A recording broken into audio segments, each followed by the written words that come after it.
I don't know if this still applies, but we keep saying it anyway. Happy Sunday, everyone.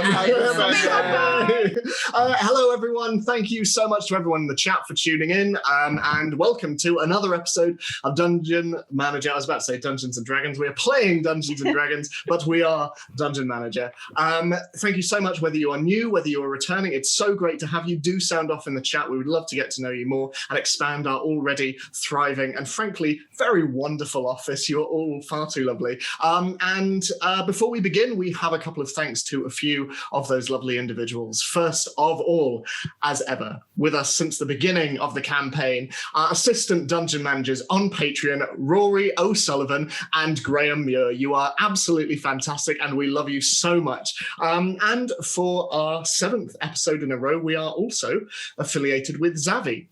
And just below, you can see a couple of codes that we can use. But for tradition's sake, Catherine, what are those codes? You never warned me about it. The codes are Dungeon 10 for 10% off the whole site and Dungeon 20 for 20% off the clothing line. So you can use those codes on any of Zavi's D&D items. They're all incredible. There's mugs, there's bags, there's t-shirts, there's I think there's like dice related stuff as well. It's all incredible. Go check it out. Yeah, blankets as well. And there'll be a link in the Twitch chat for that. And if you use those codes, you're also helping us out as well as getting your hands on some lovely, lovely merchandise. And who doesn't love merchandise? And finally, a huge thank you to Wizards of the Coast for once again 7th week in a row not only hosting us but also promoting the episode. Thank you so much. It means the world. And if you would like to follow us on social media, you can do so. You can do so on Twitter. You can do so on Instagram, Facebook as well. Also, if you could drop us a follow on Twitch, you'll be notified whenever we are live and streaming. You can also follow us and all our past adventures on YouTube. If you like, subscribe, click the bell icon to be notified whenever we have a new episode. And if you want to listen to us instead, you can do so in podcast form on iTunes, Spotify, and on Podbean as well. And if you want to support us further and have access to lots of lovely additional content, you can do so through our Patreon, lots of lovely tiers, and you can also check out more of Ivo de Jager's incredible art on there. And you can listen to more of Peter Flint's music as well. I'll link some of his stuff in the chat because he's amazing, and any excuse to mention Pete is a good one. I believe that's everything, and we left things off on a very interesting note last week. So, what? No, we didn't. So join us as we step out of the office, away from work, and into the world of Dungeon Manager.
Last time on Dungeon Manager, after a pitched battle within Waldhaven, you were able to incapacitate the commander of the small army that had taken over the village, planting an axe against his throat and commanding his soldiers to stand down. Dalafar, you questioned who he was and why he had come to the High Forest. Prone and soundly defeated, the Dragonborn revealed his name to be Morderon Draldak, a military man from a city called Nithersmire. A once great Dragonborn city, home to many of their kind from all religions and creeds. It fell 12 years ago to a great and deadly plague. In little more than a night, Nithersmire was in ruins. Morderon was one of the few survivors, halting the plague's effects through a pendant still hanging around his neck. And now, with the surviving members of his regiment, he wishes to hunt down those responsible. And he believes that begins with Zini's mother. a daughter of the Dragonborn clan, Eshtak, who fled the night of the plague, and he thinks Zini is the key to finding her. After Zini denies this, and indeed saying that you hadn't seen her in 2 years, the Dragonborn are locked up in the Fallen Leaf Tavern. And looking to the others, you find that they have already been apprehended by another of your allies, a changeling by the name of Mist. While Dalifar asked Mist for their help in the hunt for Ik'reth Maal in Waterdeep, to which they say they will scope out the defences of Ik'reth's home, Sea Spire Manor, the rest of the group find out about Zini's relationship with her mother. While you remembered little, you remembered running on the night of the plague. You remember having to hide, and you remember your mother cutting off your tail in order to do so. Returning to the village, you were met with a bonfire, and with celebration as Zini, you were reunited with the Rangers, and Oriana, you were accosted by children, and music was played, and everyone danced around the fire. And as all of this happened, Terra, you saw a white raven in the trees. Leaving the celebrations, you followed, and you were met by the elf that you first met in Baldur's Gate. Telling you that you had done good work, she had another mission for you. Travel to Neverwinter and discover what it is the First Church are after. But as well as this, she wishes you to help Dalifar retrieve the war axe Snaga. And once it has been retrieved, you are to deliver it to them. For as ever, the hand guides. And so, as the night wears on and the celebrations come to an end, you are all offered various places to stay within the village. A couple of people are doubling up in houses, seeing as a number of the buildings around the village are being burnt down and will need rebuilding over the coming days. But what are people wanting to do in terms of sleeping arrangements?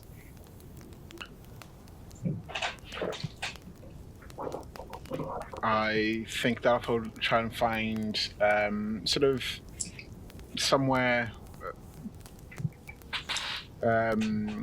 small, sort of very just somewhere to sleep, even if it has to be sort of outside in next to the fire.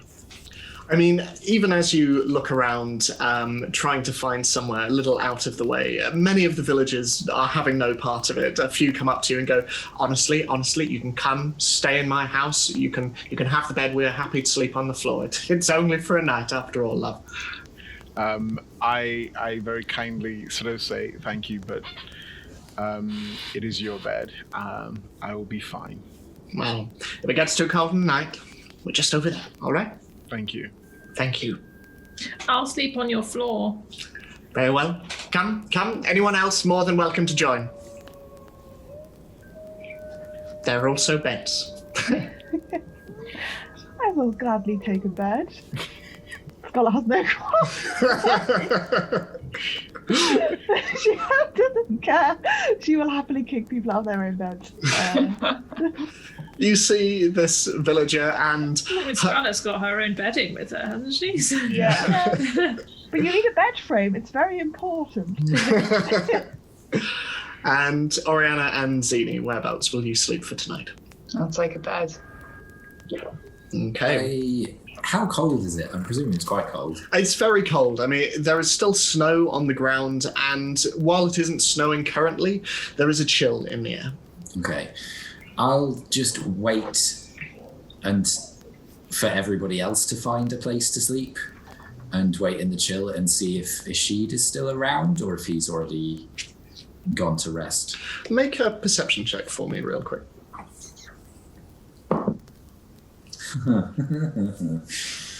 11.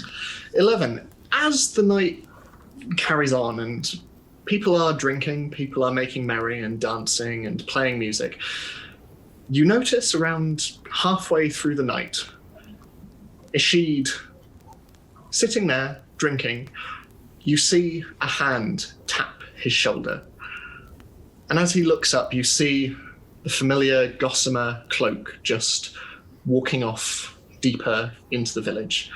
And after around 5 minutes, Ishid just looks around, downs his drink and cracks his back a bit and walks off in the direction of who you know to be Quill.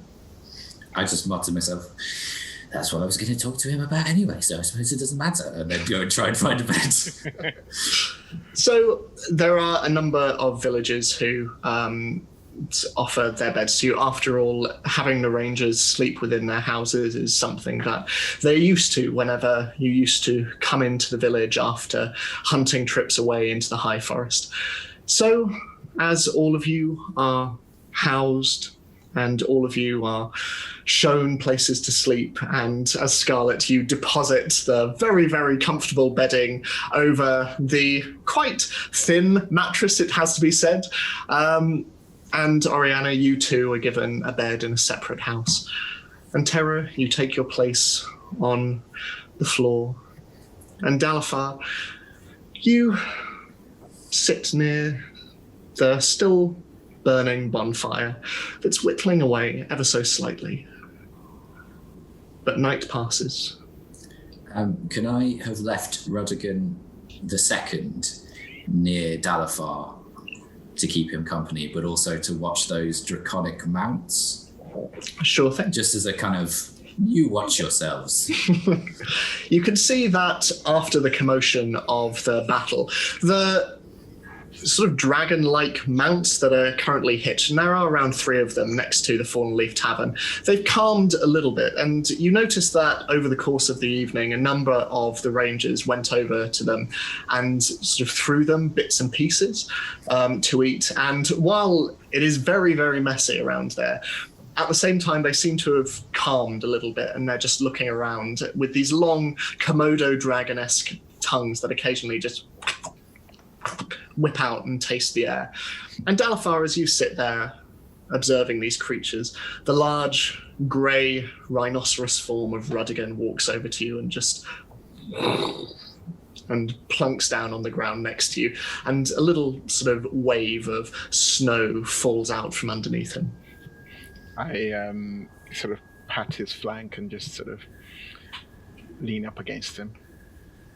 He just brings his horned head round and just sort of rubs you a little bit and then nestles down to fall asleep until you're accompanied by the very heavy up and down of his chest. And there's something incredibly soothing as you lean against this, just moving up and down and up and down.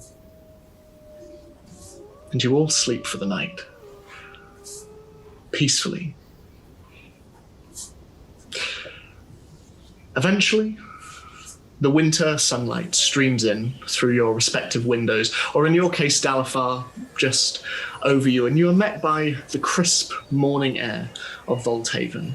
The bonfire has dwindled, and you can see now in the sunlight the silver birch tree that Zini planted the previous day is spread high over the various roofs that are within the village, and the sunlight sort of sparkles off its very, very white bark. And you can see that the villagers are coming out and are already making moves to shift the various broken bits of village that are currently scattered around and are sort of hard at work at rebuilding. You can see a couple of the rangers are still stood outside the Fallen Leaf Tavern where the Dragonborn soldiers are being kept. But eventually, you all wake, and you are met with offers of breakfast and offers of supplies for your journey as well, whenever that may be. But as morning hits, what are you all doing? I'll take my breakfast outside to sit by the fire with Dalafar. So Dalafar, you see Terra approach. Do you want me to bring you some food? Yes, if there's some going. I leave. It's not long before you're able to find some food. And Scarlet, you are met with a tentative knock at the door, and it just creaks open ever so slightly. And this fairly elderly looking woman with sort of quite lined tan skin with wild grey hair tied up in a thick bun, and sort of heavy overalls comes round. She's carrying a number of different plates. I hope you don't mind me waking you, darling, but I couldn't help but notice the chef's hat. You realise she's not wearing it and going, oh yes. Well, I was wondering if you might want to sample some things that I've been rustling up in the kitchen. I'm no no professional chef, but you might enjoy. Certainly. I haven't had breakfast in bed for quite some time. Oh, well, in that case, and she rushes off and she comes back, rather than holding them, with a small makeshift tray. And she just goes, no, stay in bed, stay in bed, stay in bed. And she just places it on your knee and then sits back against the wall on a chair just opposite the bed, expectantly just waiting and looking at you. Interesting. What are the plates? You can see that there is some simple bread and some rations of bacon. This in itself, not that special, but you can see that next to this, there are what look to be dried oats, and this is mixed with it's basically cold porridge without having been heated, but there's also berry compote on top of this. And it's fairly simple and rustic, but she just looks at you expectantly. And Scarlet will take small bites out of each of the elements on the plates. They are fine. They are fine. And the dried oats, you have had porridge before, and you you can't make my backstory. I think you mentioned it before. Yeah.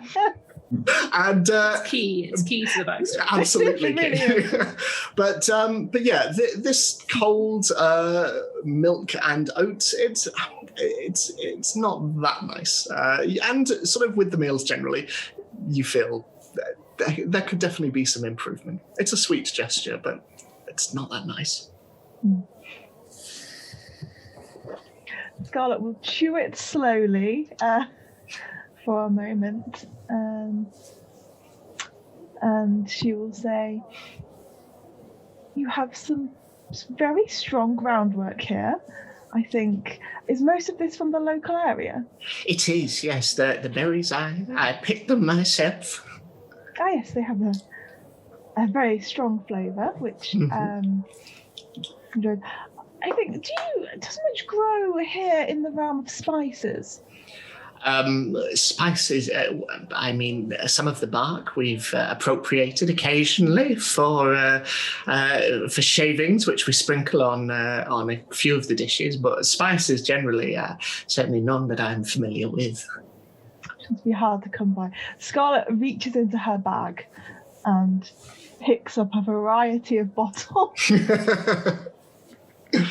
And she sort of goes through them. They're sort of labelled a bit sort of messily, and picks up one, which is fantasy cinnamon. I don't know. Elf cinnamon. I don't know. Made from elves. Ground down. Ground up elves. Yeah. Who knew that's what cinnamon was or not? Yeah.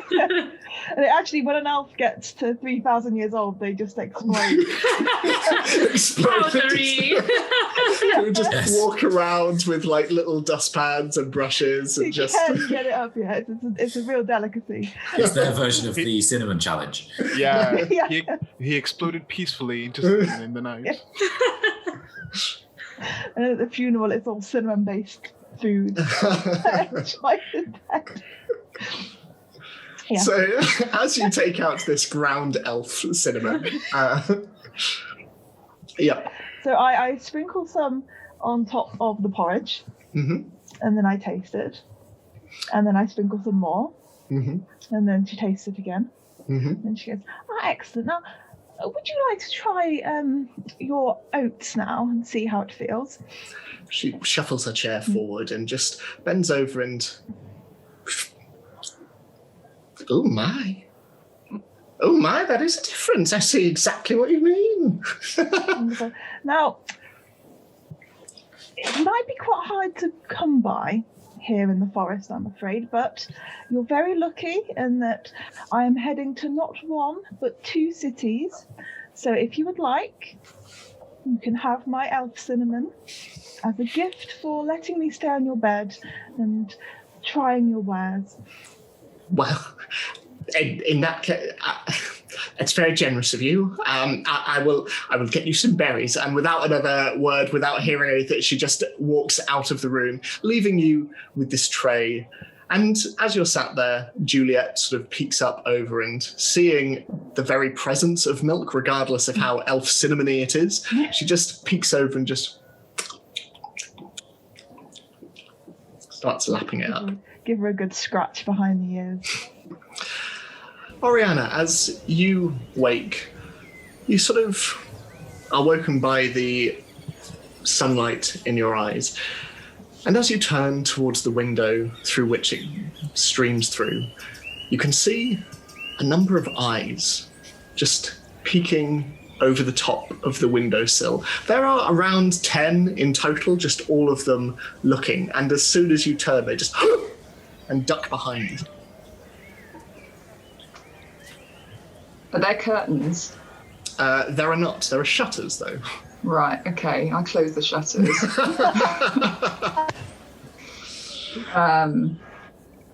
Yeah. And I get up, I guess. Okay.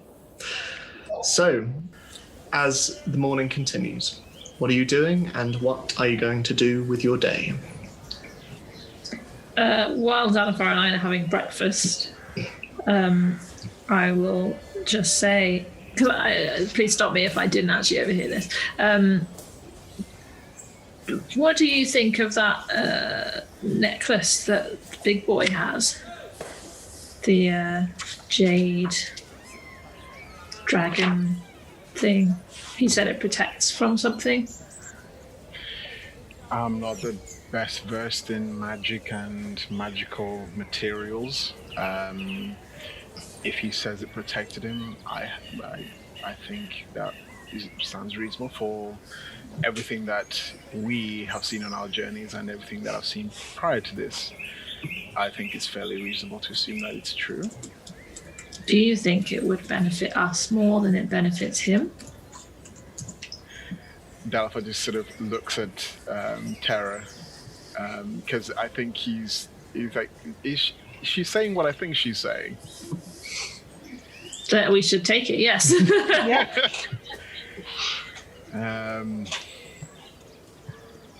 Well, there's only one, so what do you have in mind? Oh, I was just going to suggest that we just tell him to hand it over. That's sort of a payment.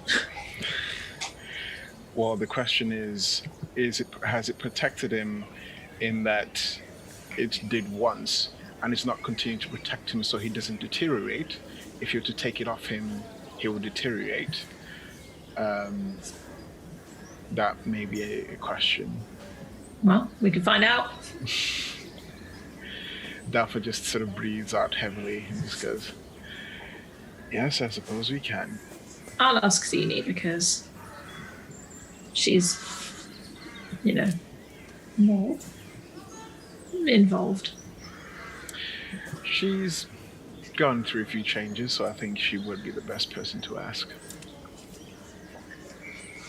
So, Zini, what are you doing?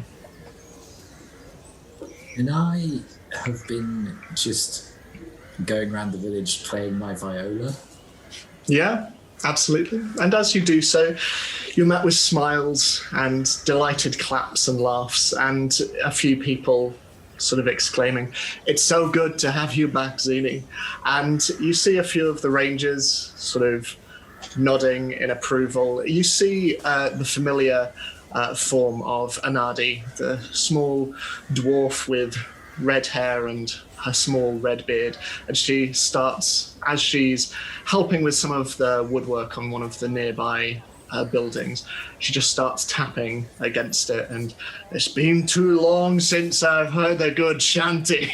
And you can see Hassa next to her just run her hands through her partner's hair. And over in the distance, yeah? Sorry, can I stop playing because I want to talk to those two? Yeah, sure, absolutely. Bit of a weird request, but could you make something for me? Hey, what sort of thing are you in the market for? Well, not your usual kind of thing, although very useful. Okay. And I hope that you can put them to good use against the knights soon. But I was more thinking like a kind of a spoon. A spoon? I mean... That can shift the spoon part into different implements. So it like can become a knife or a fork or something else. Like almost like it's metal that can change shape. I don't know how practical it is. It's probably a silly idea. No. When would you need it by? Well, I don't know. I think we're probably leaving quite soon, but I don't know how complicated a thing that would be. Well, I mean, I take it this is not for you. This is for... No, it's kind of an apology present.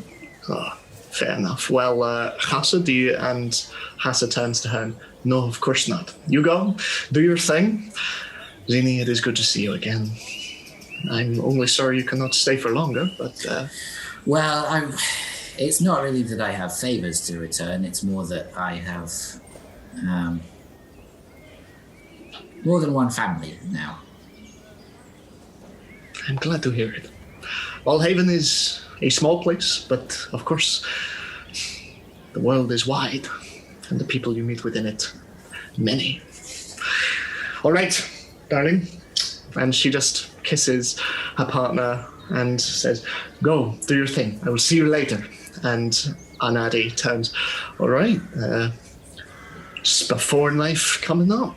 And she just... That's his name, you can't take it back. All right, fine. And she starts walking off. Oh, if you can add like filigree and stuff, I'll make it look nice. That's it.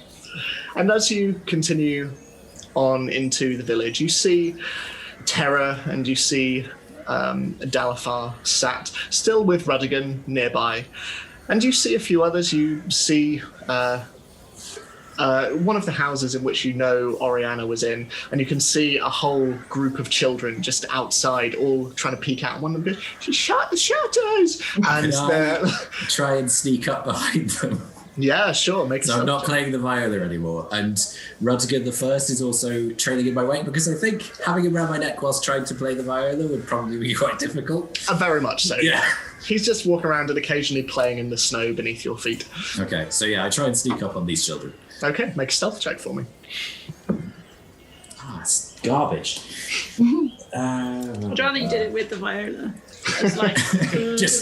yeah, I was going to suggest that exactly. It's a 10. 10. They are very distracted, and as you sneak up, sort of one of them appears to be losing interest and is just picking their nose with their tiny finger. And as they turn around, they're like, Zini! And they all turn around and, ah! They all run up to you and start hugging you round their knees. And Oriana from inside, the quiet and the hushed murmurings from outside was bad enough. They are now all screaming, and it is, I mean, it's still early in the morning. This isn't great, but Zini, you feel all of them just bunch around you, and you see that Patch is amongst them. His tiny little black and white ears just fluttering in the wind above and occasionally twitching in the cold. What are you doing? We're looking at the cool one. Am I not the cool one? Yeah, and they also, yeah, no, Zini, you're, and they're all just inside check. Around. Make an insight check. Oh, of course I roll well on that one. That'd be a 25, Edward. Like, you are cool, you know you're cool, but like... They're lying to me. They're lying to you. Yeah. They are totally taken with this newcomer, this individual. They've never seen anyone like this before. Leave her alone and go and bother your parents for a bit. Okay, Miss Edie. And they Faster! walk off. And as you continue walking into town, you can see your friends in the centre, and you also see over next to the Fallen Leaf Tavern, you see the dragon-like creatures, and you can see Quill just stood next to one of them and stroking its snout.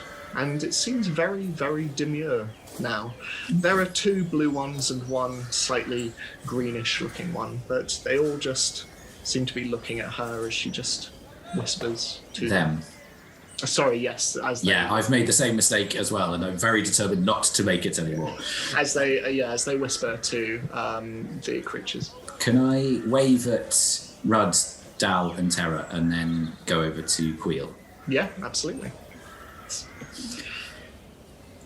So, do you intend to use these things, or are you giving them back to the Dragonborn? Well, as far as I am aware, the Rangers will be escorting the Dragonborn out of the High Forest unarmed.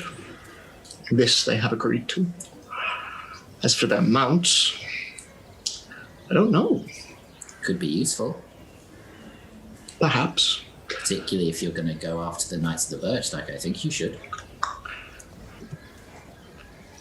I think we thrive on secrecy and remaining hidden. I don't know if these fine creatures would be that useful in that regard. But they are quite large. They might be of use elsewhere. And they look over in the direction of Dalafar and Terra, and then you. Well, you think we should take them? I mean, maybe. We've got horses, though. They'd probably eat the horses. We can keep the horses if you'd like. Ruddigan is quite jealous. I think he'd not really take to being the smallest mount. Well, it is up to you, of course, but as we rebuild, looking after 3 could be a bit of a chore. Maybe I should talk to the mounts and see what they want to do. They might not want to come with us. Be my guest. They are slow conversationalists, but quite pleasant once you get to know them. Okay. And I cast Speak with Animals. Okay. Hello.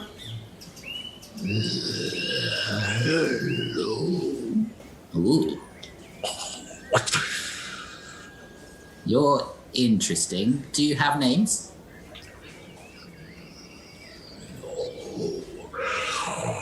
First claw. Second claw.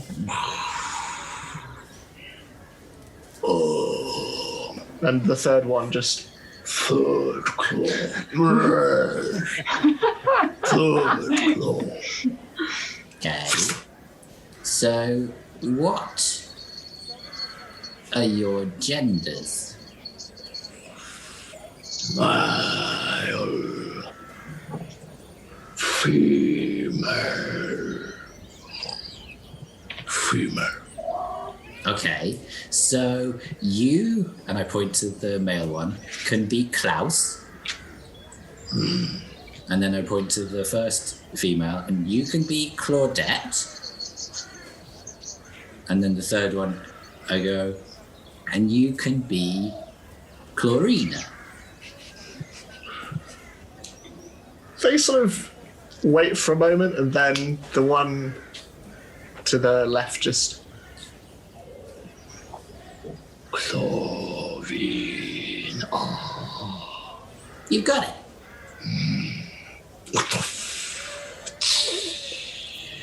So, were the Dragonborn nice to you, or do you not like them? Feed meat. Ride. Ride. Do you like to be ridden? Like meat. Okay, I'll give you meat. And I give them a morsel of meat. And there is a moment of just chaos as they just rip this piece of meat apart on the ground in front of you. Ow. So, do you want to stay with the Dragonborn? Would you like to come with me, or would you like to just roam the forest? Where meat?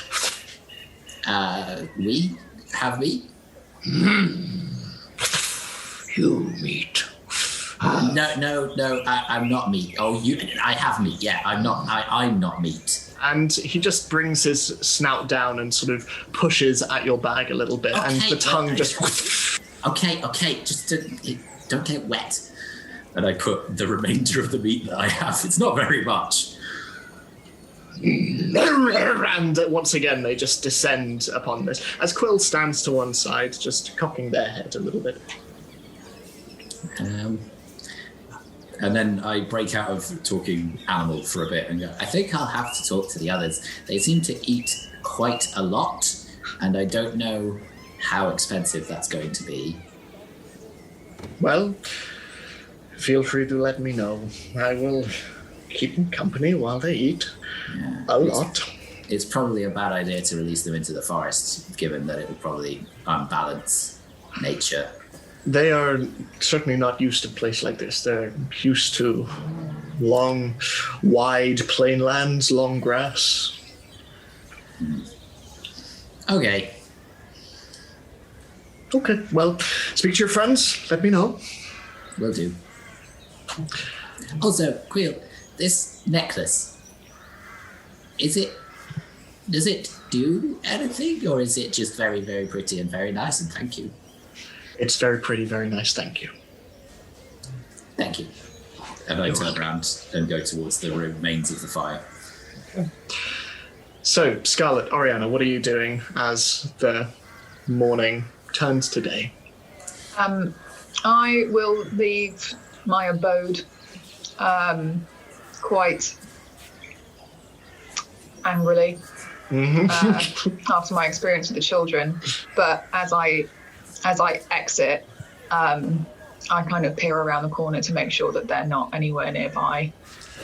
They appear to have dispersed now, and as you come out, you just see a number of villagers sort of hang around the various buildings and fixing things, and a few of them turn and wave in your direction, giving you a smile, but the children appear to have been dissuaded for now. Okay. I'll go over to, can I see Dalifar and Terra from where I am? Yeah, they're near the centre, next to the remains of the bonfire and the large silver birch tree. And you can see that Zini is making her way towards them as well. Okay, I'll walk over to them, and when I join them and sit down, I'll just say, I hate children. What?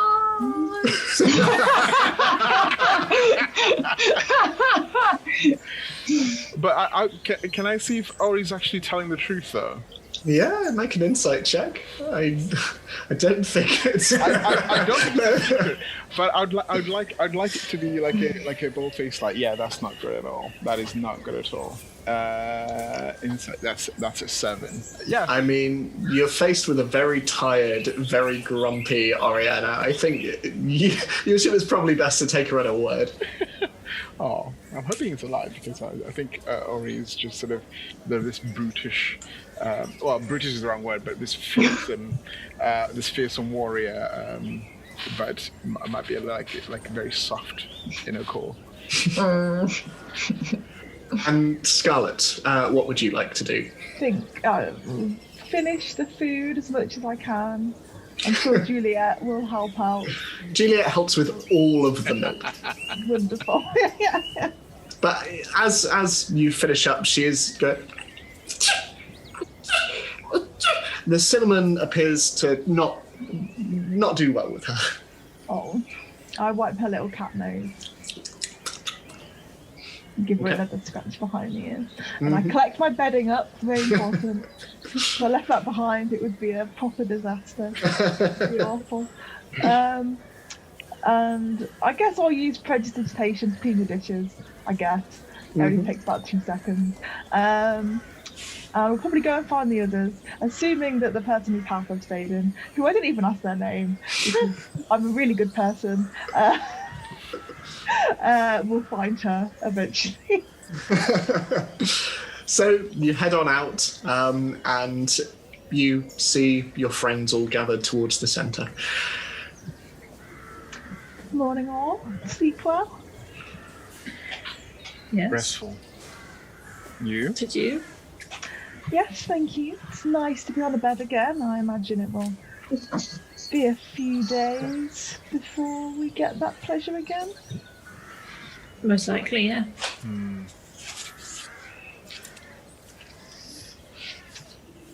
Is Waterdeep still the plan? I have business there. Ooh, mysterious. I have business there. We know what your business is, Dal. You don't need to be... Well, I wasn't trying to be mysterious. I was just saying I have business there. it was more the tone. It was that I have business there. That's my voice. That's Yeah, I'm good at impressions, aren't I? Yeah. yes. So how far away is the... So do we go through Waterdeep before Neverwinter, or is there a point where we split up? I can't remember. The way to Waterdeep is on the way to Neverwinter, is that right, Ed? Yeah, I would say from... make a history check for me, if... yeah. Ooh. 7. 17.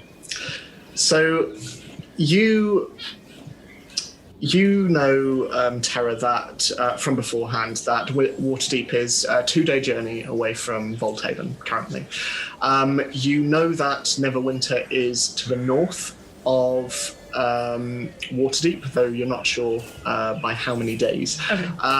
But it is up the coast. Dalify, you are aware that Neverwinter is, let me just check how many days travel it is. I should have brought that up beforehand. I think it's 5 days, but let me check real quick. Why don't I label anything? There we go, travel times. So you would know that Neverwinter is...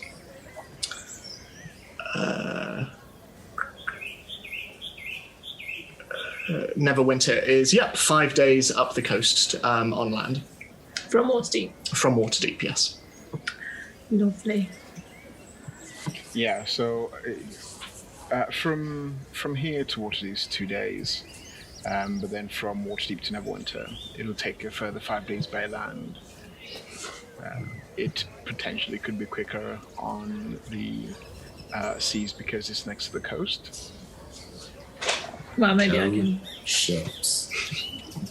Okay, I won't get a boat from there then. Well, if time is of the essence, that might be the best option. Well, I guess we should start heading towards Waterdeep. We don't have that much time left. Zini, you were just talking to Queel on those mounts. Mm-hmm. Would they mind if I effectively acquired one? Well, that's what I was going to ask. They seem to be amenable, but they need a lot of meat. Likelihood is where I'm going to find myself in Waterdeep, they'll have a lot of meat. Well, and you and I are fairly good trackers, so we could hunt stuff down on the way, I assume. That is true. That is very true. What's the... Tara, how do you feel about riding one of those things? What do they look like again? So they're essentially they're four-legged creatures, very reptilian. They look very much like Komodo dragons, but they have spines all the way down their back, and they have sort of a vague hue, not quite as vibrant as many of the Dragonborn that you've seen, sort of muted, but long whipping tails and large hooked feet and long stretching snouts with arched eyebrows. They are quite intimidating to look at, but they are sort of a little bit bigger than a horse. They're not the most conspicuous of things. We're not the most conspicuous of people. Speak for yourself. Indeed, Beanie. Well, I mean, wearing a giant chef's hat. I mean, you and I are stealthy terror, but when we're just walking around in the street, we tend to turn heads. You take Rudigan with you, remember? Not the most conspicuous mount or friend. No. And now I have a red panda as well, and we have a displacer beast and ghost horse, so I don't think being inconspicuous is going to be easy anyway. You make a valid point. And we were in the paper in Baldur's Gate, and I don't know how far that travels, whether it gets to Waterdeep or not, but certainly defeating a small army, word might start to get around. Fine. But when I reach Neverwinter, I might have to arrive slightly more on the down low. Okay. Well, maybe we could serve as a distraction. Although I suppose if you're reported as having been with us, then you not being with us makes it more obvious. I was thinking if we get known for being, those people who arrive on dragon things, maybe if dragon things are seen arriving into Neverwinter, then it might be a bit of a heads up. Yeah. But that's fine. We have a few days, so we can always leave them outside the city. Well, we don't have to take them with us. We've still got the horses. No, I want to take them. I think they're very cool. I agree. I agree as well. I just, I mean, they are conspicuous. I shouldn't say if they're conspicuous, but I mean, if we make a rather big show of coming into Waterdeep with them, and then these creatures end up going to another city, that would be a good way of keeping people off our trail, if that's what you're concerned about. That's true. They might also come in handy if we have to fight. Yeah. How would they end up going to a different city? Well, we could sell them.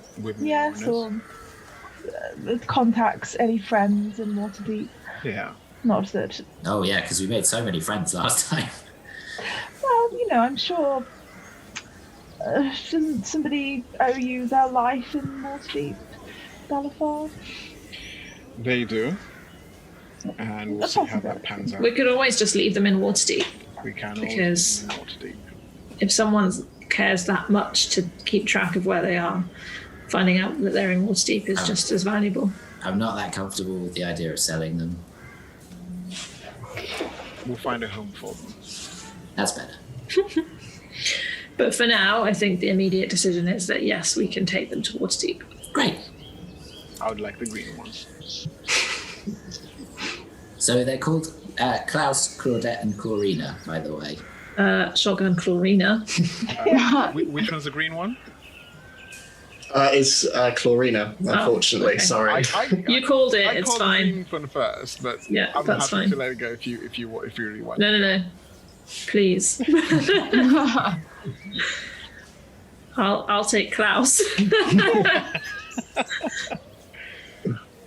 Which makes Claudette Scarlets. Wonderful. So we have a ghost horse, 3 massive dragons, and a rhinoceros.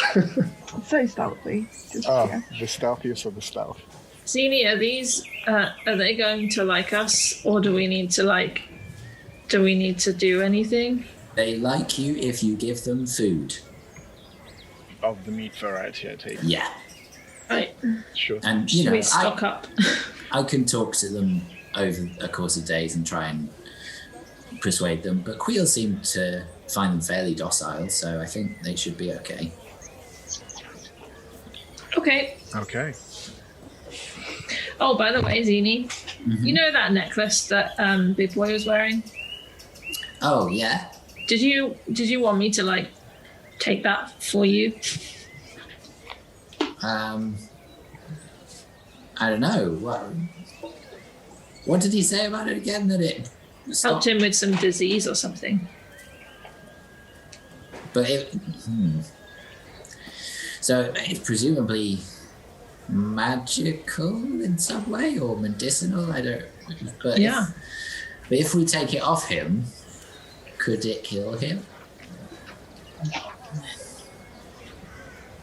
Maybe. You could ask him.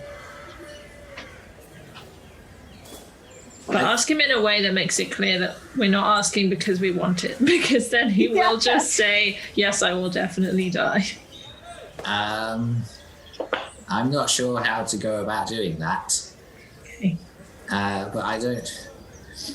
Why do you think we might need it? Just to protect us or me or you? Yeah. Any of us. But if it's it might only protect against the plague, though. Oh, okay. I don't know. I don't know how it works. I'm very new to a lot of this magic-y stuff, so I don't. I mean, if you're willing to ask, Dal, you did very well interrogating him yesterday, so you seem to be our interrogator. I'll ask.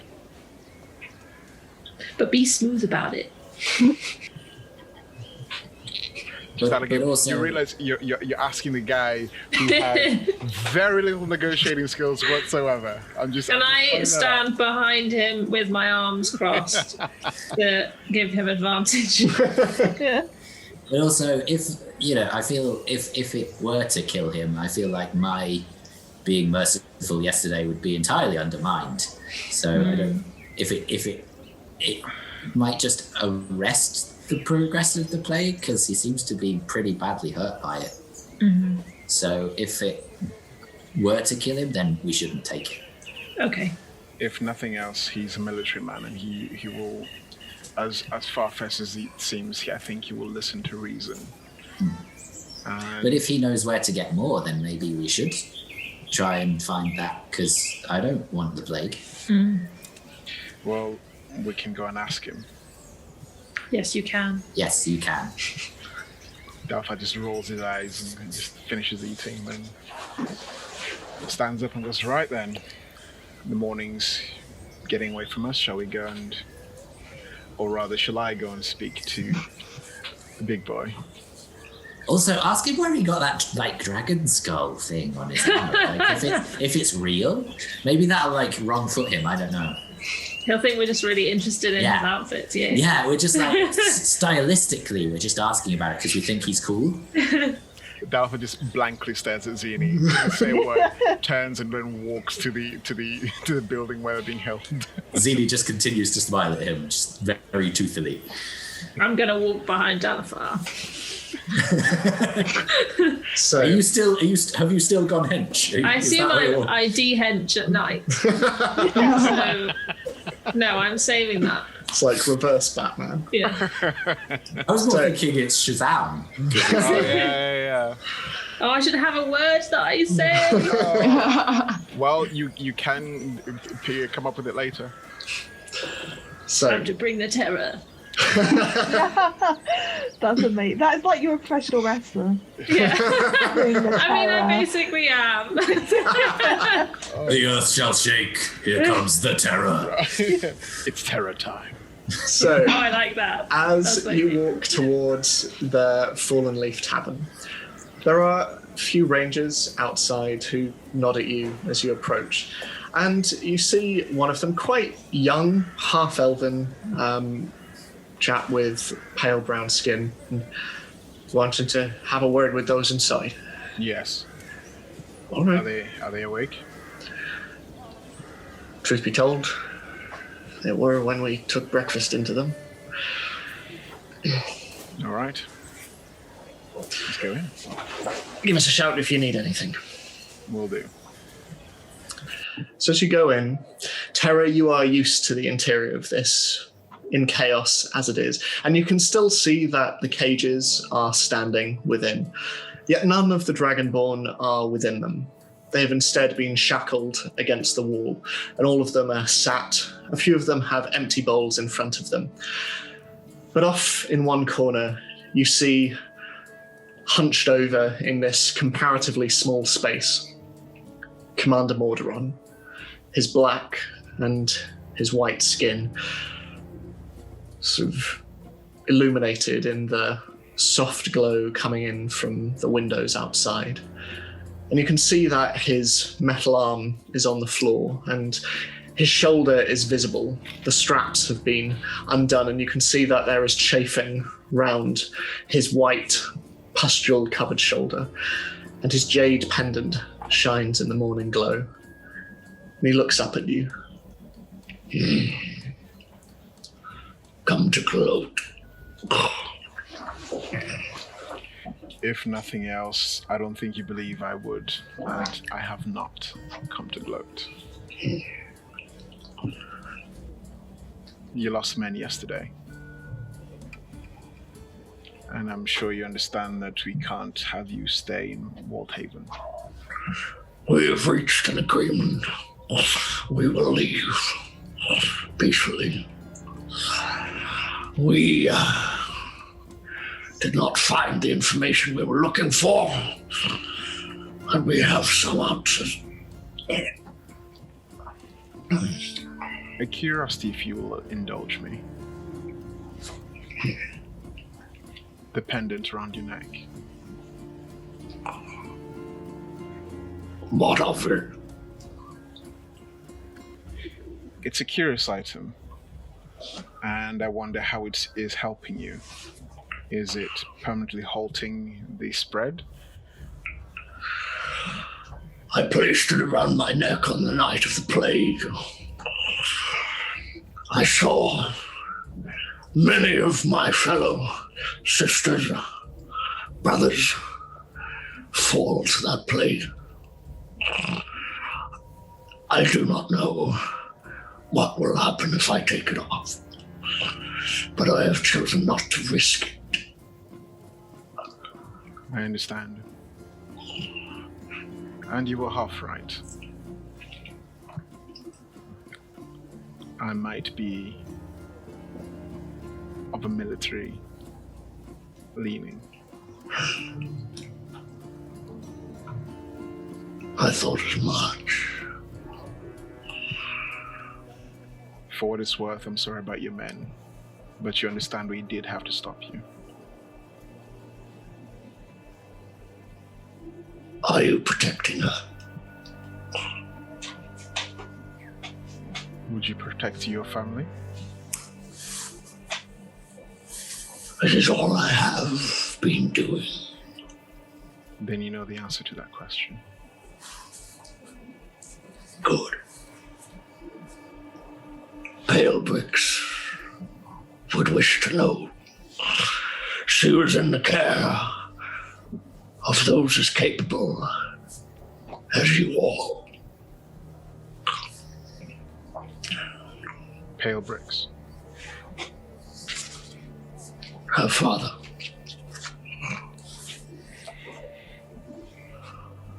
I'll leave you to your day.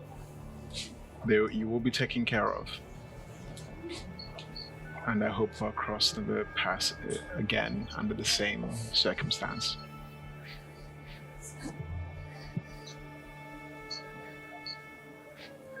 Thank you. I offer my hand.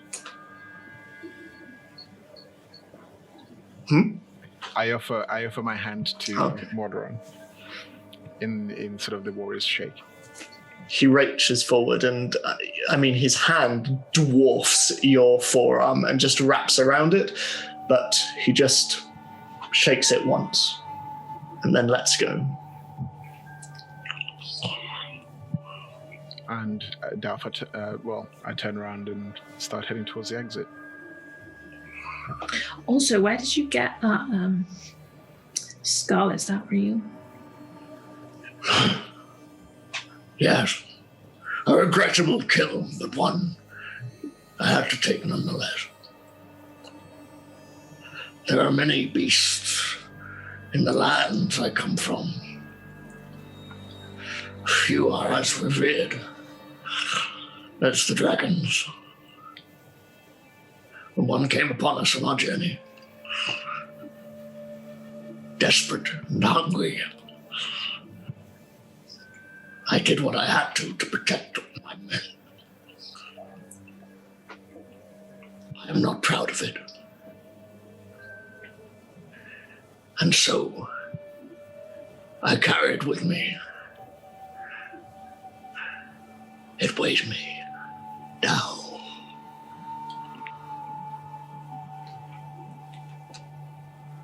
But we must all carry the sins of our past, I suppose. Just nod and then follow Talifar. Safe travel. Keep us safe. The door shuts behind you, and you return to your friends.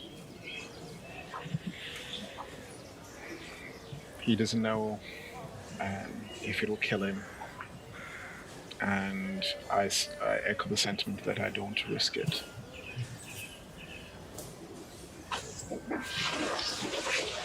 How you found it? But knew that it worked. I don't know if he did know it worked. I think it sounds like he just put it on to see.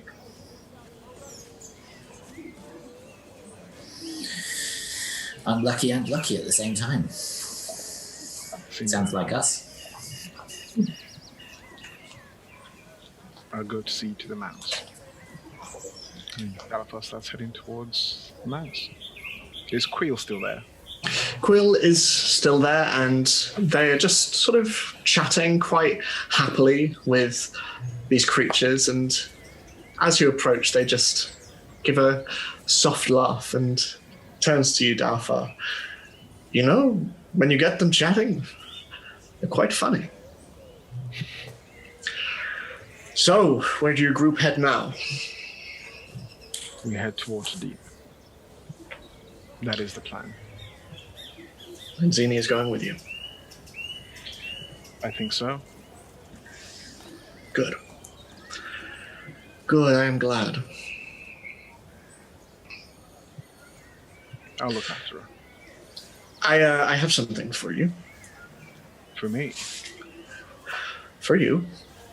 And they reach into their pack and just bring out what looks to be a small green seed.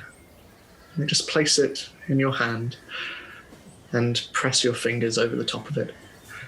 This is for when you return to your home and you are reunited with your love.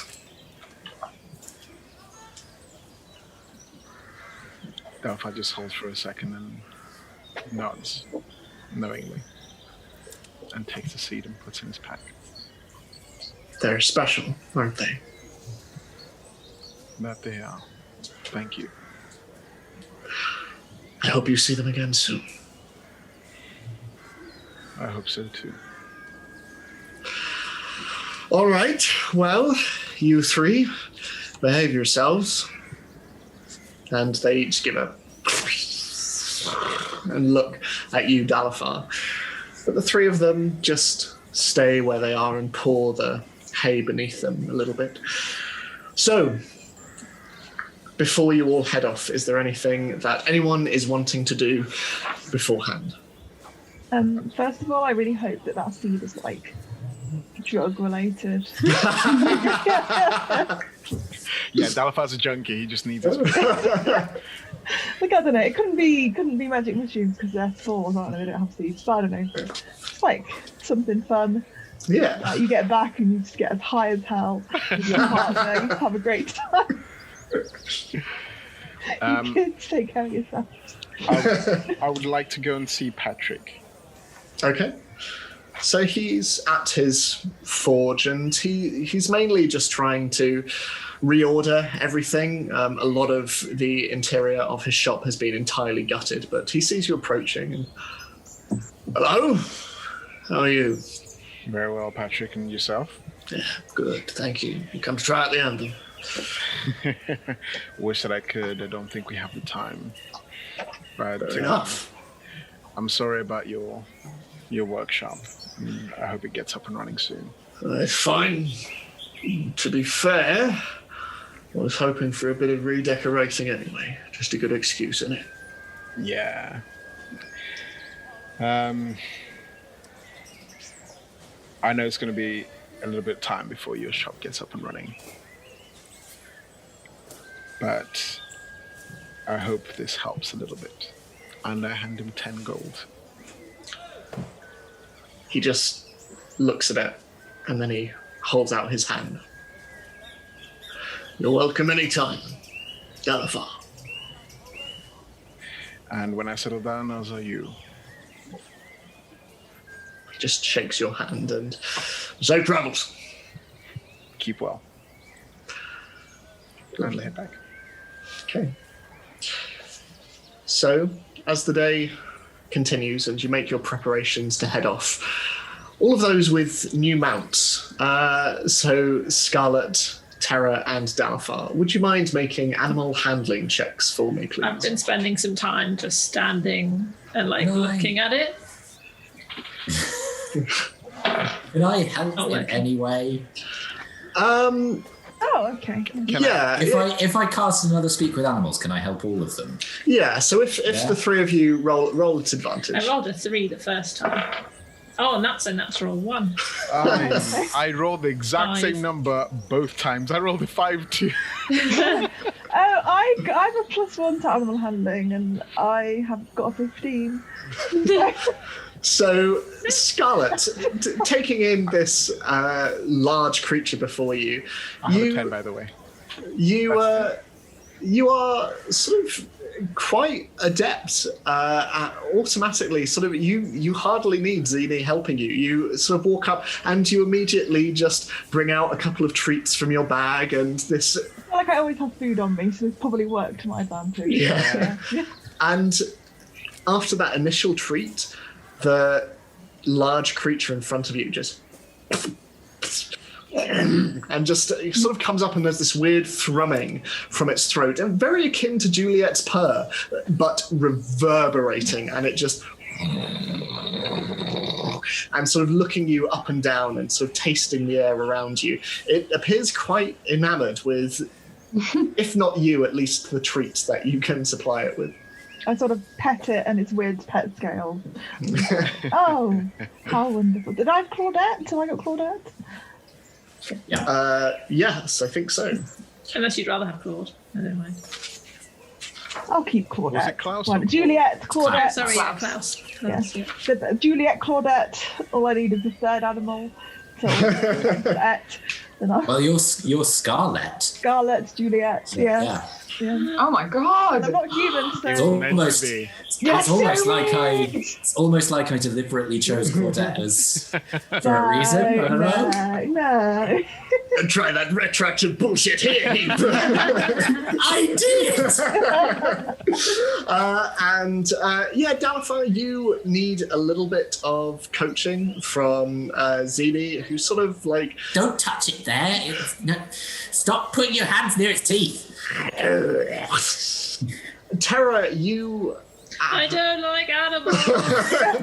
You sort of try it occasionally, but this large blue creature, which Quill informs you all are called myth beasts, is looking you up and down, and just every time you get a little bit too close, it just. Presumably, I noticed that.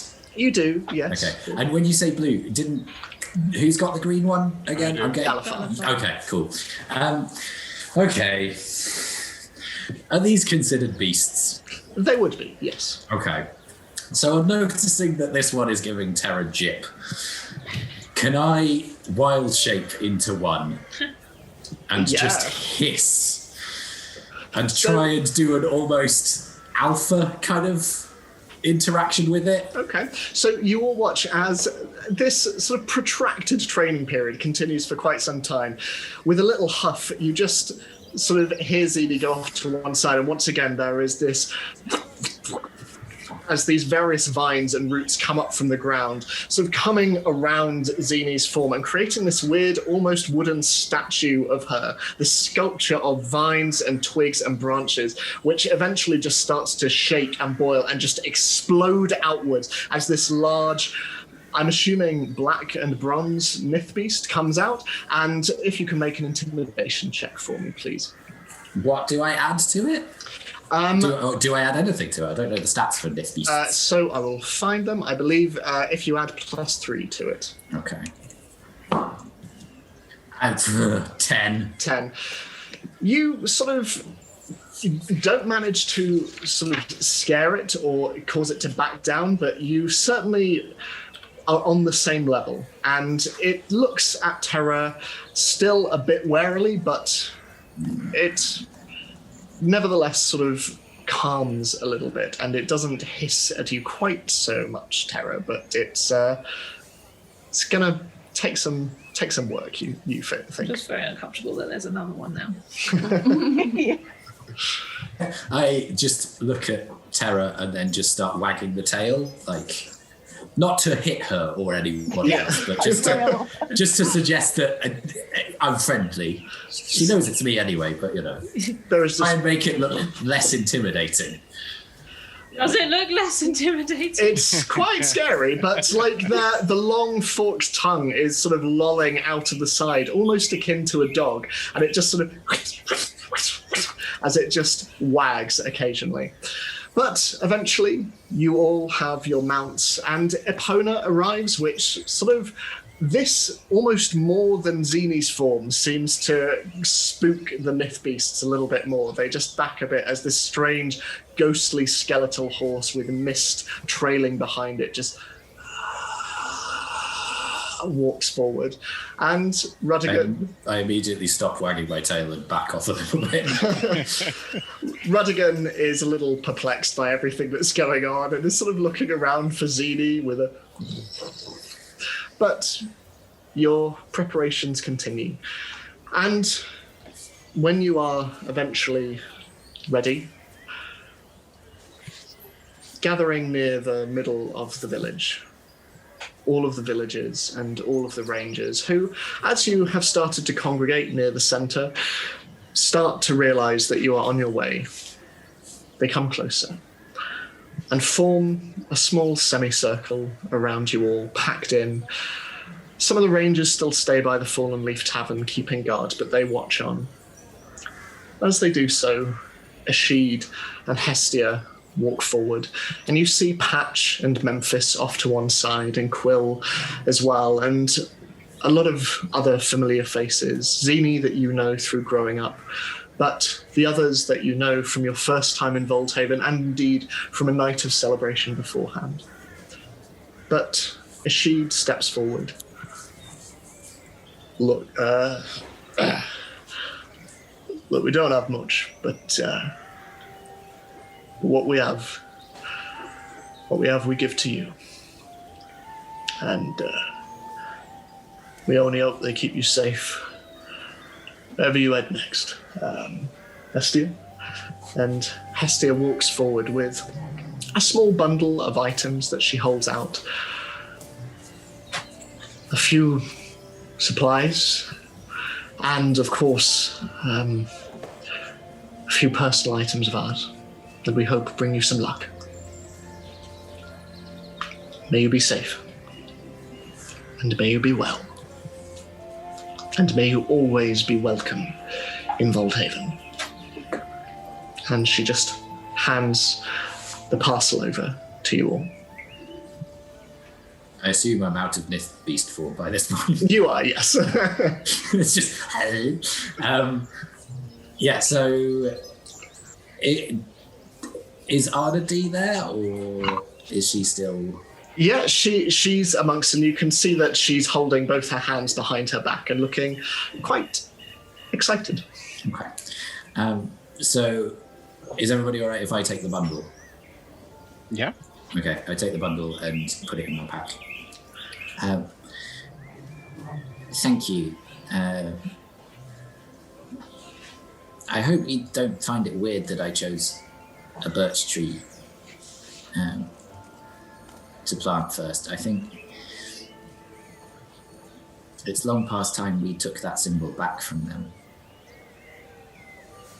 They try to claim this forest as their own, when it doesn't really belong to anybody.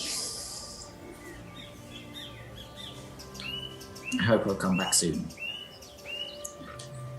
But if I don't, you can reach me with this, and I pass over one of the paper birds.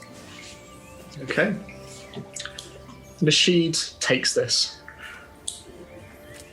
Well, and he gestures up at Lucy, who is currently sat on one of the branches of the birch tree. At least we both know we have ways of contacting one another if need be. Yeah, and next time you don't have to send Lucy, because I know how hard it is being away from your companion. I don't doubt it. And then I bend down and give him a hug, and then just whisper in my ear, "Don't fuck it up with Queel." I won't, but it takes some keeping up with. I know where you live. I know you do. I love you. I love you too.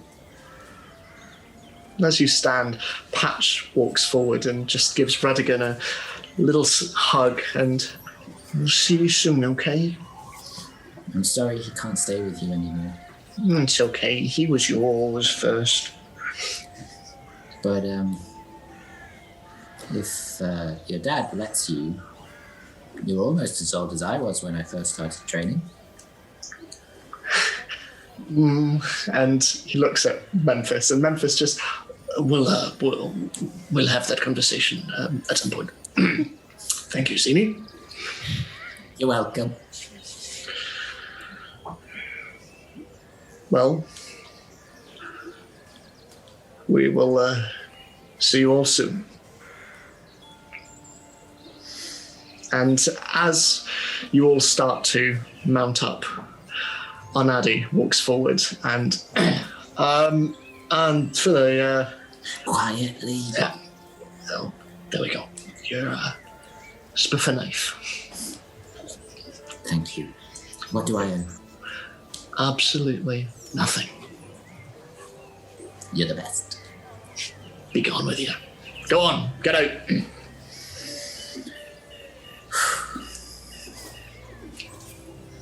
They all just look, and as you depart, they all wave.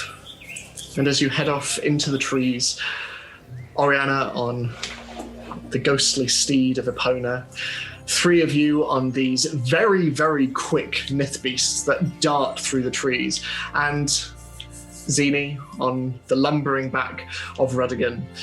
You head off, and you swear that as you disappear from Waldhaven, you hear a cheer from its center. Now, you ride out of the High Forest, and you're going to be riding for 2 days. So for expediency's sake, is there anything anyone wants to do on the journey at all? Could I inspect the bundle and see what's in it? Yeah, absolutely. So you open it up, and there are rations within, and a number of different ingredients, including a number of items of bark and berries that are local to the High Forest. You also see within that there is a cloak, sort of a long green cloak with a hood that seems to change color depending on sort of where you hold it. You also see some leather braces that you recognize, Zini, as having been worn by Hestia before. They are sort of simple forearm guards, but they have a number of intricate symbols sort of imprinted in the leather. And there is also a small silver ring in the shape of a feather that just twists around the finger of whoever wears it. Okay, so I'm presuming I've done this when we've stopped rather than be like trying. Yeah, we can say that this comes sort of on the end of the first day of travel, if you like. So we've set up camp. Scarlet, are we doing dome or are you just wanting to sit out?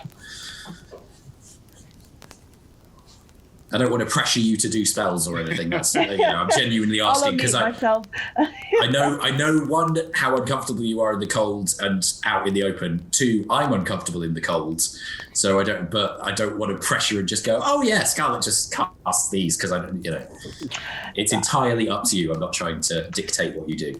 Yes, I think a tiny hut may be required in this wintry weather. Do we all think it's worth me making sure no one can divine our location as well? Yes. Probably a good idea, given that whole time with Dalafar's nemesis. I was going to say friend, but he's not your friend. Very far from being my friend. I mean, they can be the same thing. And then she gets on and starts. I suppose that's true, actually, yeah. I think she'll do private sanctum first. And then tiny hut. So that'll be 11 minutes. So she'll just be, while everyone stands there awkwardly. Just awkwardly holding all of the stuff that I've unpacked, waiting for Scarlet.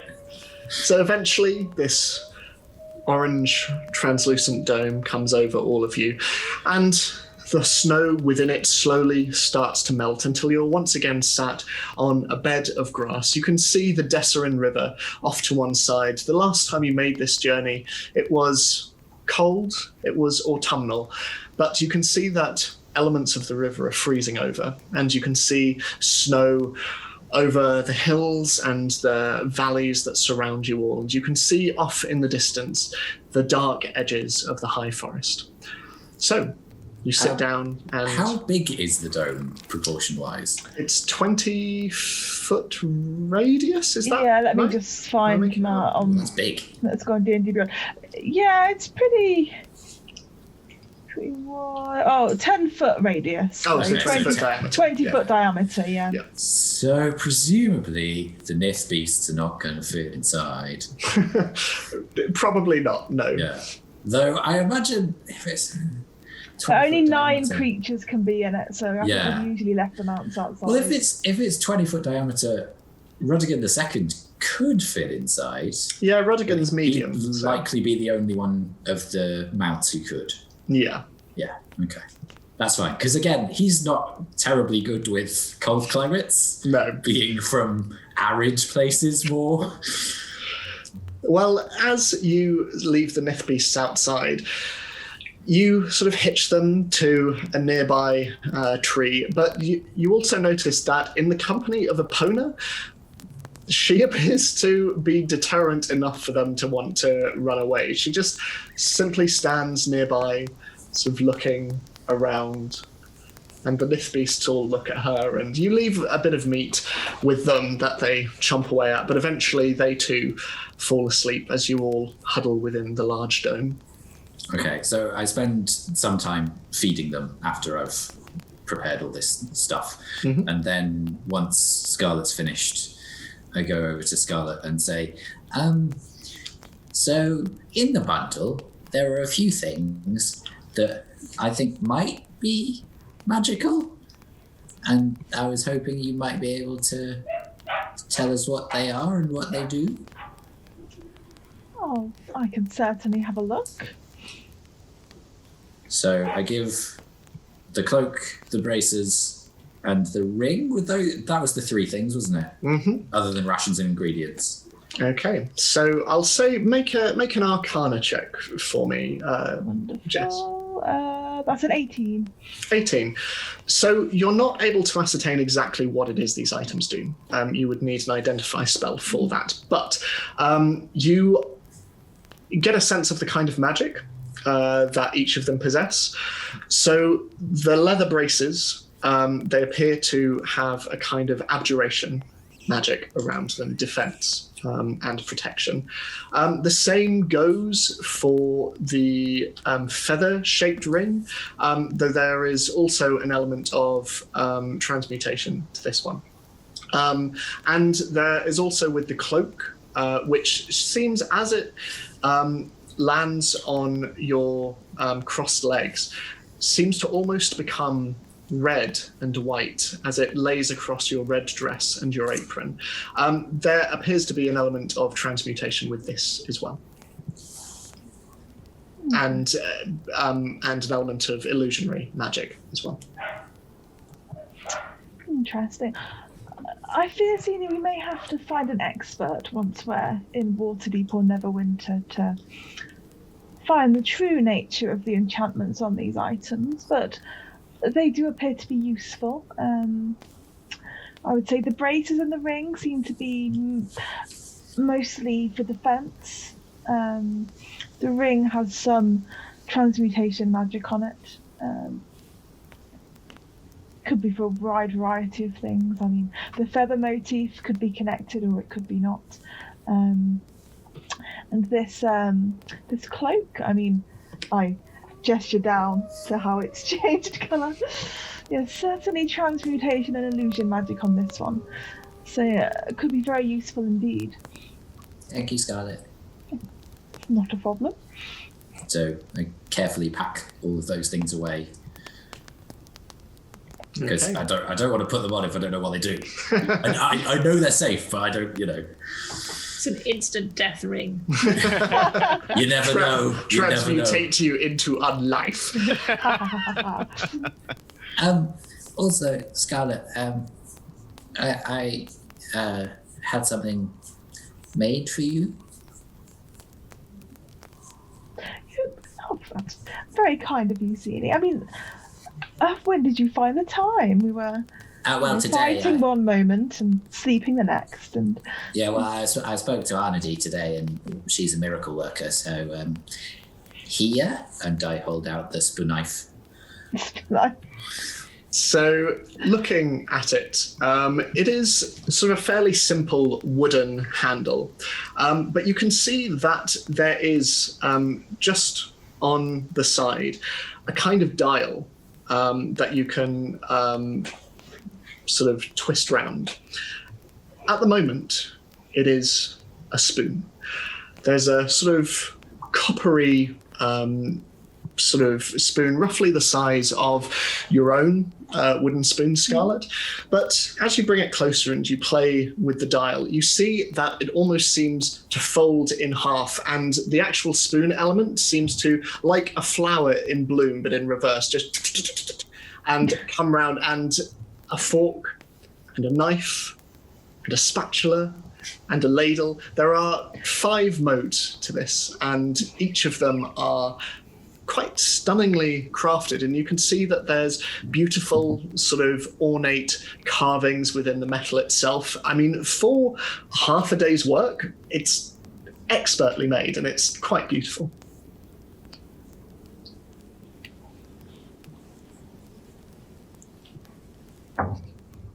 That was me being told the dogs are going for a walk.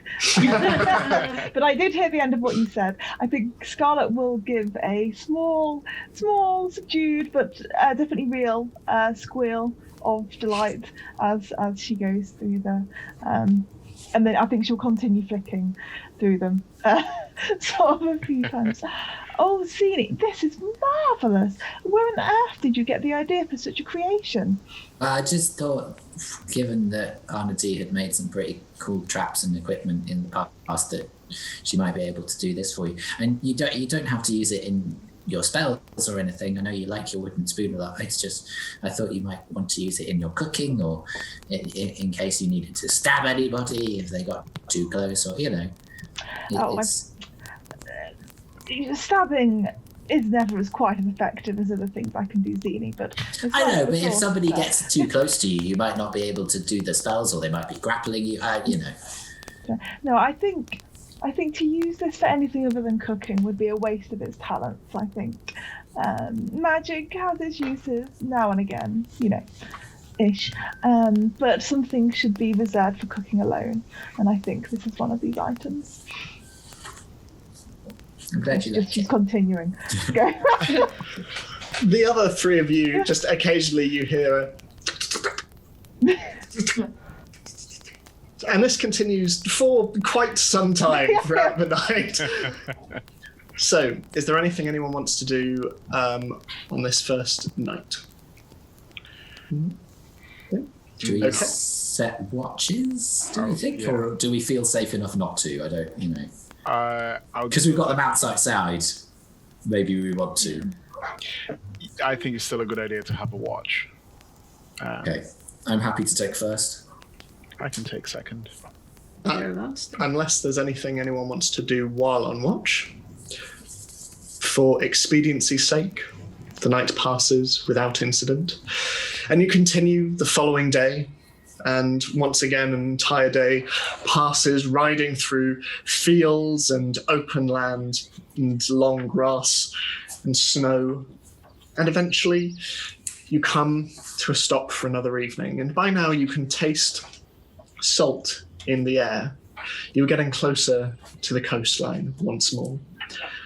And morning comes once more. And you're riding for another half day or so. Until eventually, coming to the peak of a large hill, you see the coastline once more. A sea of swords, glistening, yet grey underneath the wintry daylight sky.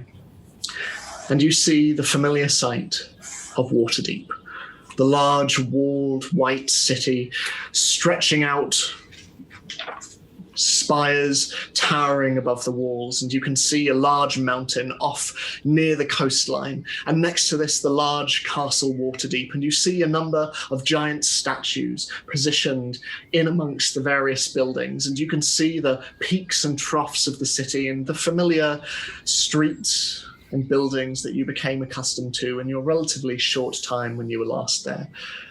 But Waterdeep lies before you, around an hour or so ride away.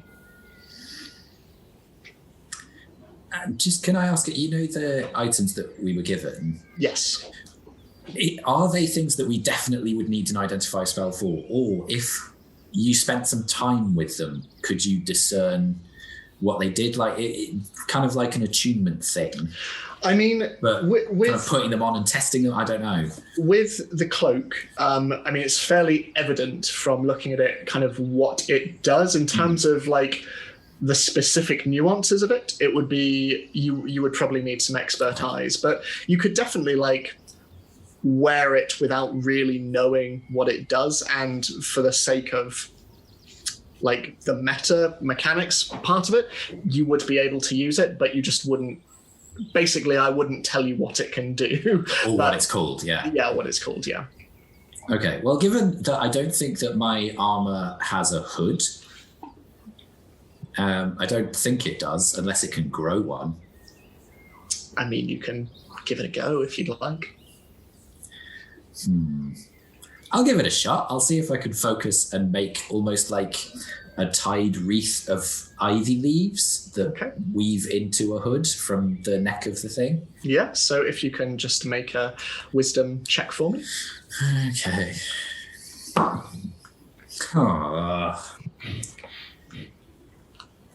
5. So this is your first time really experimenting with this new armor. This armor that you have seen shift around you and move to your movements. And you focus and you see just from out of the sort of fungal area around your neck, the sort of high collar, there are leaves that start to just stretch up, and they get to around your horns before they just and form a nice kind of sort of short cape over your shoulders. But in terms of a hood, nothing yet. You could have like a high collar. Yeah, well, kind of like this. Yeah. I sort of look around and like swish it a little bit. It just like, not what I was after, but it's pretty cool. So, as you see Waterdeep in front of you, what are you all doing? What time of day is it? By this stage, it's probably around 2 in the afternoon. Okay. So it'll be dark in around 3 hours or so. So where do we want to stay tonight? Would it be better that we come in under cover of darkness so that we're not in broad daylight? We can Feel like if people see us with these weird dragon things, then that's going to happen whether it's daytime or nighttime. But fewer people will be around nighttime than there will be at daytime. But it's less suspicious if we go in the day. Because it looks like we're not hiding anything. Because I mean, now that my magic is more reliable, I can definitely make us stealthier, but it depends how well we do, I don't know how stealthy these myth beasts are, so. And if we're going into the open in order to find a tavern, because we need to find somewhere new to stay, because something happened to the last place, I seem to remember. Mm-hmm. Also, I thought we weren't trying to hide our entrance, so maybe we should own it. Okay.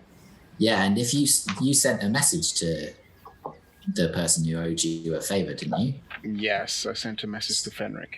So if he knows that you're here, maybe he'll seek you out.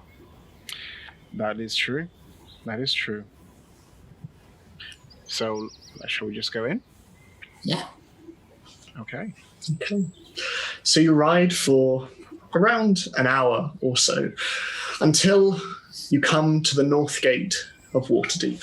And as you ride through it, the shadow of its giant portcullis over you, the wooden drawbridge eventually gives way to the familiar paved streets that you were used to. You see various sandstone buildings all around, many of them with wooden beams and sloping, beautifully tiled roofs. And you can see a number of these buildings stretch over, sort of almost forming bridges in between a number of the different sort of streets that you ride through. And as you ride, you are definitely getting a number of looks for these three dragon-like creatures that you are coming in on. And a few of the guards you see in their green and white tabards sort of look in your direction and go back to what they were doing. But unlike last time when you came and they were... and the citizens were preparing for High Harvest Tide, this time many of the decorations are different. You see wreaths on doors, you can see ivy and holly hanging down from various windows. You can see that people are sort of embracing winter, and you can see various fir trees are being sold outside of different shops. And the streets are full of children who are throwing snowballs at one another, and the throng of people, even in comparison to Baldur's Gate, which was packed and teeming, is dwarfed by the amount of people that are in Waterdeep. It is a much cleaner city, but nevertheless, it is still thriving and full of business. Quick out-of-game question. Yes. Are we wanted here? I can't remember. Well, last time you actually did some work for the City Guard, the City Watch. But when we left, it was because we were in a building that completely burned down. Yes, but you were able... may or may not have been our fault. Yeah. I mean, you were able to make it out before anyone saw you. Right, okay. Yeah. You got away clean. I mean, over the 10-day or so that you were in Waterdeep, you managed to kill a lot of criminals, but you never got on the bad side of the City Watch, as far as you are aware. Yeah, because we're Batman. So as you ride in on your various steeds, and it has to be said, for as many looks as the myth beasts garner you, it is Epona and Oriana upon her that receives the most attention, as people just part with this strange ghost-like creature moving through the center of the crowd. You put Oriana in the lead. Yes, my thinking exactly. Yeah. So this very strange procession walks down the main road of Waterdeep through Northward, and where would you like to go? Where did we stay last time? And is it still there, or did we burn it down? Well, last time you stayed at the Gibbering Knoll in Northward, and it I mean, it's embers now. Okay. It burned down on account of, I think it was gunpowder that went off, and lots of fire. This. Just kind of assume that anywhere that we go may not be there. Yeah, there may have been a small fire that led to something going off and the whole thing just crumbling down in... So maybe we should find a new place where they don't know us. Yes, let's do that. Okay. Whereabouts would you like to be in relation to everything? Dalifar, you know that Ik'reth's manor is in Seaward, which is the wealthier and more expensive district. North Ward is where you stayed last time, which was adjacent to that, but there's also Castle Ward, which is near the centre.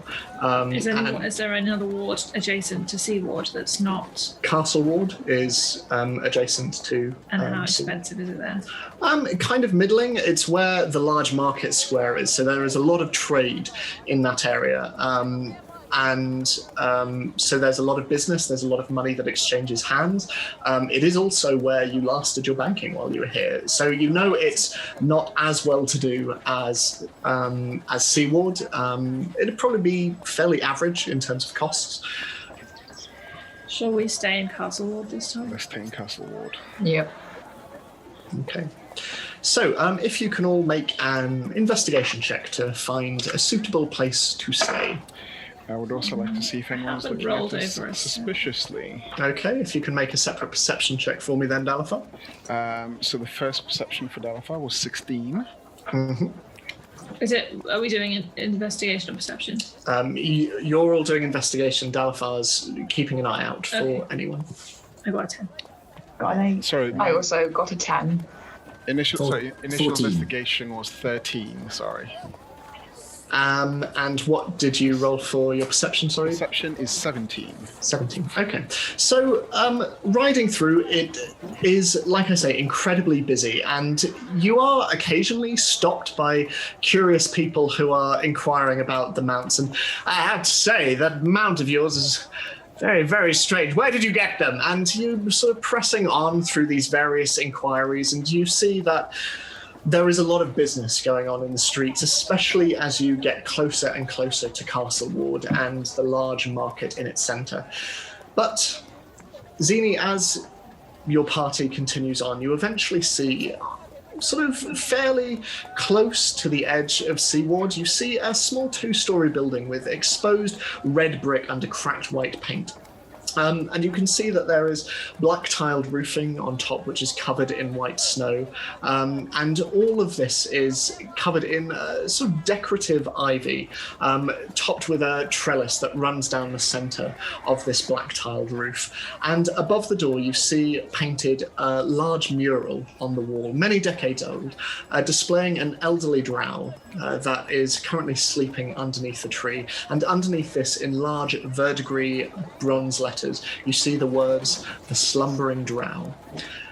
As for you, Dalifar, as you are riding through the city, looking around, you don't see that much, but as you round the corner, and especially as Zini points out the direction of this one particular tavern, you do spy in the crowds just someone quite heavily bearded, heavily tattooed, sort of long brown hair, like look in your direction and then walk off into the crowd. Do I recognize having seen that person before? I would say, given your perception check, you would recognize one of the tattoos. Okay. And it is that of a howling wolf on their arm, on their right arm specifically. And you have seen this once before when you were last in Waterdeep, and it belonged to an individual that you rescued from the fire at the Salamander Shuffle. Great. I don't point it out, just sort of make a note of it. Okay. So next to the slumbering drow, you can see that there are stables, all currently empty at the moment. This is probably a good thing because the size of the Nith beasts, especially the length of their tails, they are going to require a fair bit of room.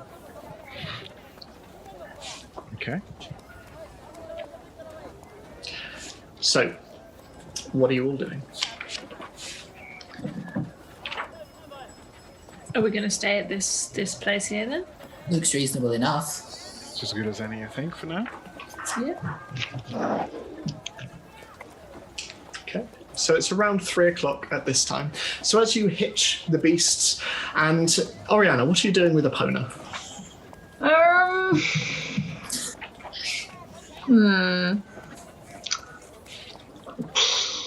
I guess I can just get rid of her. Yeah? Yeah. Okay.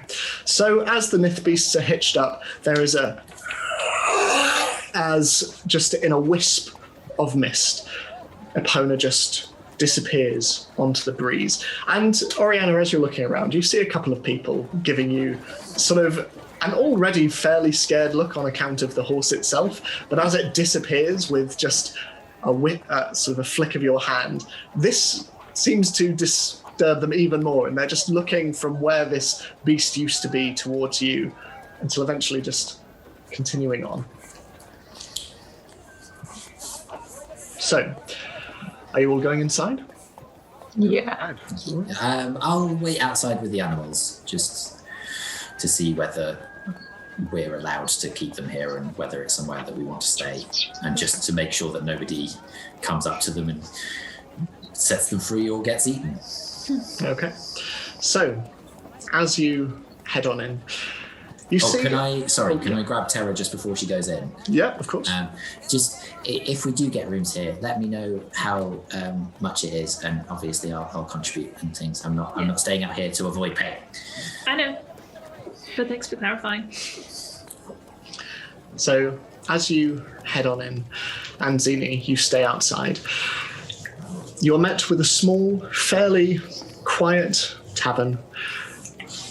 There are a couple of patrons sat around, and you can see that off to the right there are some doors built into the wall, and there's also a set of stairs that reaches up to a second floor, across which there are a further two doors on the top floor and 3 on the bottom. And over on the left side, underneath a number of different chandeliers that hang down made of wrought iron, you can see fairly thin, fairly lithe drow. Her hair is back, sort of shock white and tied back in a ponytail, and she wears a simple, fairly dirtied apron over a simple blouse. And next to her, you can see there is a hulking, floppy-eared, sort of fairly hairy creature. You know that this is a bugbear, and it is just there, just cleaning glasses fairly gently. It sort of takes only one finger with a rag over it to put inside a glass and just sort of before taking it out and placing it on the edge. But as you approach, the drow leans on the tavern table and just, welcome to the Slumbering Drow. How can I help you? We'd like some rooms, please, but first, I think we need to just check. We have some mounts outside. Do you have stables? Yeah, we do.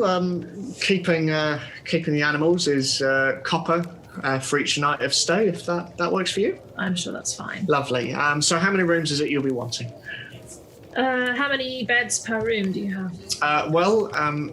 On the top floor, we've got 2 rooms with 2 single beds, and they are 1 gold each, so 5 silver per individual, and bottom floor, it's all single rooms. Great, so we'll take the one upstairs, and then do we all sleep in rooms? I mean, yes. Yes, I think so. Yes. In what way are you thinking the same sort of setup as we had the last time, where I had a room and then you?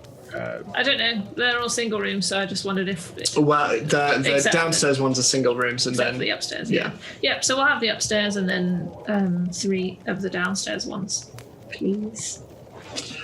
All right. Okay. So that's just going to be 5 silver per individual. If you're wanting any meals or anything like that, you simply come down to me, and my name is Edith. Do you have any luggage or anything that you need bringing in at all? I think we have everything we need on our persons. Lovely. Well, this is Axel. If you need anything, Axel, and she signs to him and says, "Make sure our guests are comfortable in their rooms." All right. And he just silently signs back to her, and she just, "Thank you. If you need anything, let us know." All right. Great. Thank you. Do we pay at the end? You can pay at the end of your stay. Yes. Great. Not a problem. Okay. Well, our mounts are outside. So. Lovely. Well, horses, are they? One of them is, yes. Lovely. Okay. Well, I'll be sure to get Axel round to give them some hay and make sure they're well fed and watered. All right, well, your rooms, keys are here, and she passes them out, and feel free to divide them amongst yourselves. If you need anything, food, drink, come to us. Great, thank you. Ed, what's the space outside like? Is it a big square or is it a street or? It's a street, quite a wide street, as most of the streets in Waterdeep are. And you can see from where you are, especially with this being Castle Ward, you can see the slightly elevated ramparts of Castle Waterdeep, sort of maybe a half-hour walk south. Okay. Not south, sorry, west. Is this a trading street, or is it more residential with the tavern on it, or more residential? Okay, you get the impression. The sort of trade is a bit further in. Cool. I shall save my investigations for later. Okay. So, is there anything anyone wants to do with the day at all? Well, can we make sure that the mounts are put in stables with Axel? And yeah. How are you spelling Axel, by the way? I want to. Axel. Okay. And Axel comes out. He's fairly surprised, but he's a big guy, and so he just sort of silently offers to take the reins of them, and sort of nods and sort of hitches them and shuts them within the stable. And as he looks from them to then Rudigan, he sort of puts up 3 fingers and 1 and places them together. Do I know what that means? He points at the 3 of them, points at Rudigan and then points at the stable. I nod. He sort of gently ushers Rudigan in. Rudigan looks a little perturbed to be in there with them, but nevertheless he just sort of hunkers down. And can I am I wise enough to infer from this that Axel is deaf or can't speak common, or?